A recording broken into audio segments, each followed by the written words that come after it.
Welcome to Megapath Presents. I'm Ronnie Hayes, and today let's talk The Walking Dead Season 7, Episode 5, Go-Getters, First Impression Review. I really dug this episode, especially, and I'm going to highlight it again, Gregory is becoming one of my favorites. Not because I like the character, not because I like, how loyal he is or badass he is, or any of that. The actor is doing such a fantastic job bringing this character. Now, mind you, he doesn't have to bring Gregory to life like he was in the comic, but he's doing such a damn good job. The way he's acting, how shitty he is, it's it is the same. If you don't read the comic, it's so well done. With that said, let's dial it back and talk about Maggie and Sasha.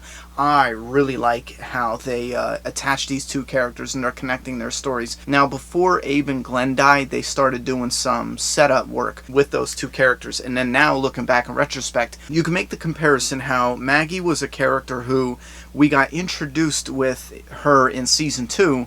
And right when we started getting to know this character, she connected almost immediately with Glenn. It was only a couple episodes, and then it was their relationship started to blossom. It wasn't serious at first. It wasn't supposed to be serious at first in the comic or the show. These were young kids in a shitty situation, and they were like, I want to be with someone. We may never get this chance again. We could die, so yada, yada, yada. Now you have that iconic relationship between Glenn and Maggie throughout the series, and now Glenn is gone, and then you get a character like Sasha who is replacing Glenn in the aspect of being connected with that character Maggie, but now she has somebody who is a best friend, who is a soldier, who is a lieutenant, you know what I mean? That can be Maggie's right-hand man. That can be Maggie's underboss for getting shit done at the hilltop. I'm not saying in replace of Jesus. They're clearly taking Jesus in a different direction. In this episode, we're already starting to see the seeds being planted a lot quicker than I thought. A few times with Maggie giving orders without even thinking, oh, we need to get that shut, we need to get this alarm, yada, yada, yada. Even though she's injured, no one else in the hilltop who's living there is doing shit at this moment, but the outsiders, the ones who Gregory's so quick to kick out. So Maggie's given the orders of what needs to be done. She ends up herself crushing that, the alarm shit coming out of the car. And then on top of that, you have Jesus already knowing, already seeing something in Maggie to replace Gregory with her. But down the line, give it some time. And then we get the epic Maggie Ree. I did a video and I should have titled it The Rise of Maggie Ree. I titled it The Rise of Maggie Green just because that was the name we know her by the most. The Green is the family legacy name. She's the last Green. So I did it in respect of the last of the Greens, not in a disrespect way towards Glenn, seeing that they got married. Looking back, I definitely should have titled that The Rise of Maggie Ree because she did that mic drop moment where Gregory, the slimy, dirty son of a bitch, took Glenn's watch. Who steals a watch off someone's grave? Who the fuck does that? Gregory does that. So she punched him, which is something that in the comic book, it was Rick who punched Gregory when he got back after Negan kills Glenn in the comic. Now, speaking of Gregory, the actor's doing a fantastic job. I want him around. He's one of those shit characters I was talking about where it's a great character. He's interesting, but you are rooting for something bad to happen to him because it's so rewarding. You're watching him like he's a fucking snake. You're like, you dirty son of a bitch. But you're waiting for that day where karma's going to come around full circle and bite him in the ass. And that's a day that can't come soon enough. He's such a dirty bastard. And here's one thing. Did he give them up? Because it looked like he gave them up. But their reactions to him giving them up was not as crazy as I would have thought. I would have stabbed them on the spot. That is insane.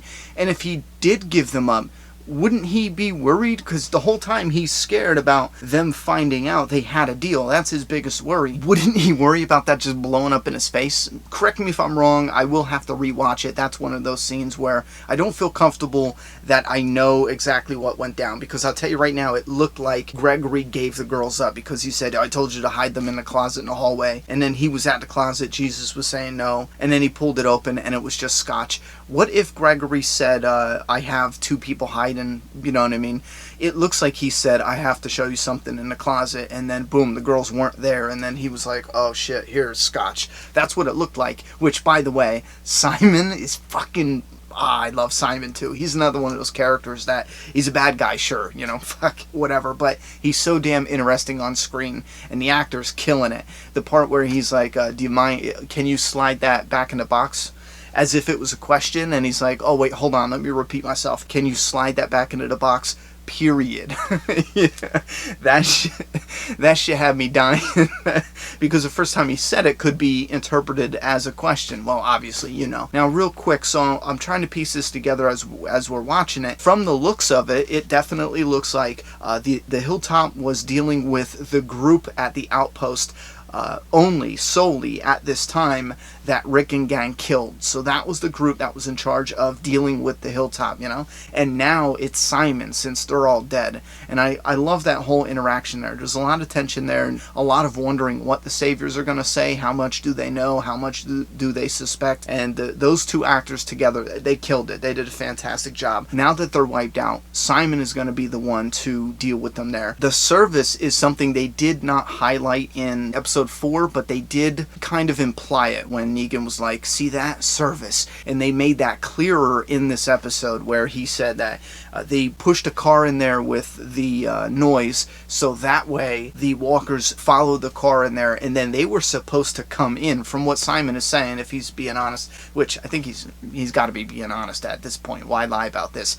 The walkers were supposed to come into the Hilltop, and the Saviors, after a while, after they were scared enough at the Hilltop, the Saviors would come in and take out all the walkers, showing them that this is why they pay them half of their shit, because they keep them safe. Because he did say that you people in here probably forget what corpses look like, so we're going to show you what they look like.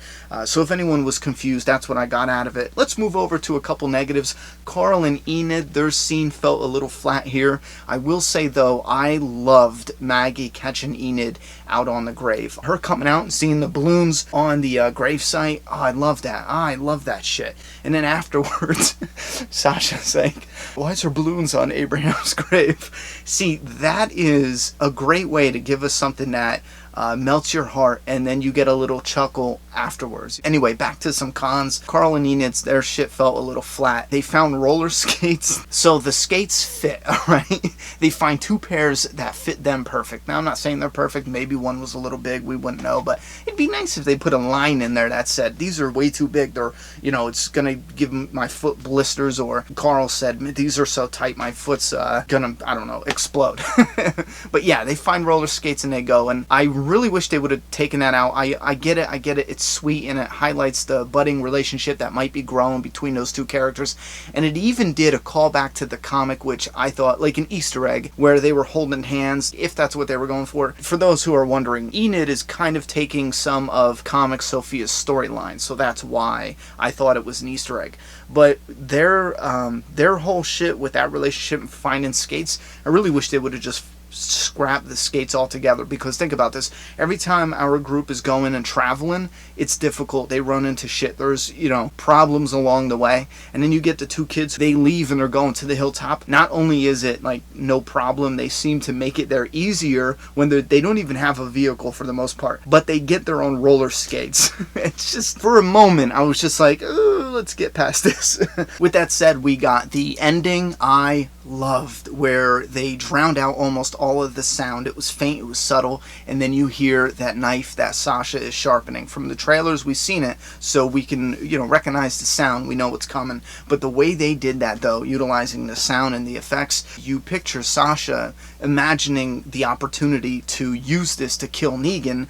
At the same time, you have Carl, who had already snuck into the truck. We didn't get to see it, or at least I must have missed it. And then Jesus actually sneaking into the truck, which is implying that they are taking the first steps to go to war. This is a recon mission. Jesus is getting intelligence they need for the first steps to go to war, even though not all of them are on board right now. And then you picture that sound, that shing, shing, with the idea that this is the first moment leading to war. I loved it. Loved it. Listen, this is a damn good episode. I really like it. I like TV Jesus. I like him in a different way than comic book Jesus, though. I'm going to be careful how I say this because I know some fans are going to think that this is somebody hating it because it's not like the comic. No, listen clearly. Like, I like the TV governor, even though he looked nothing like the comic book governor, but I still like the comic book governor as a villain. It's in that way. I like what they're doing with TV Jesus. I do. He seems like a different character, you know, because comic book Jesus, he was a badass, like, from the gate, and he knew where he stood. He knew he wanted to recruit people. He was going to back them up 100%, like the Jesus who was in that room, and he was like, no, Gregory, they're not leaving. I'm not kicking out, da-da-da. That was comic book Jesus when we first met him.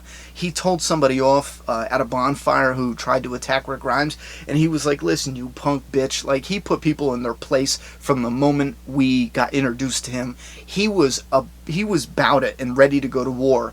And I have a feeling like TV Jesus is different because they're showing that character develop. This whole time he has been a Jesus who just wants to help, and he does say that.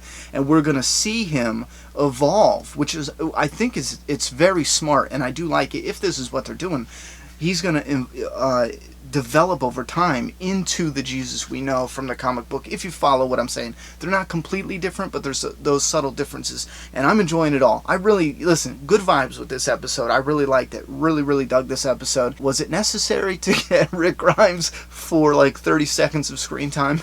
Do you get paid for a whole episode? Is it something where you get paid per episode as long as you're in more than 3 minutes of the episode? I'm joking though. Anytime we can see Rick it's a good thing, you know? Don't forget to leave your thoughts and opinions about this episode down in that comment box. They did something very grimy with the trailer, and we are about to discuss that in the prediction video coming up right behind this one, so definitely check that out and stay tuned. I'm going to do my damnedest to try to rework my schedule so I can take some time off to get an afterthoughts video done for this specifically, or a special video. If you don't know what those are, definitely check out my reviews for the other episodes, the important meanings. I'll try to put those in the video description, or this eye. If you like this review, smash that like button, do me a favor, and also subscribe. We just recently hit 100,000 subscribers, and now we are on the road to 200K. I can't wait to hit that one with you guys. So, thoughts and opinions in the comment box. I'm done talking. It's your turn. Subscribe now.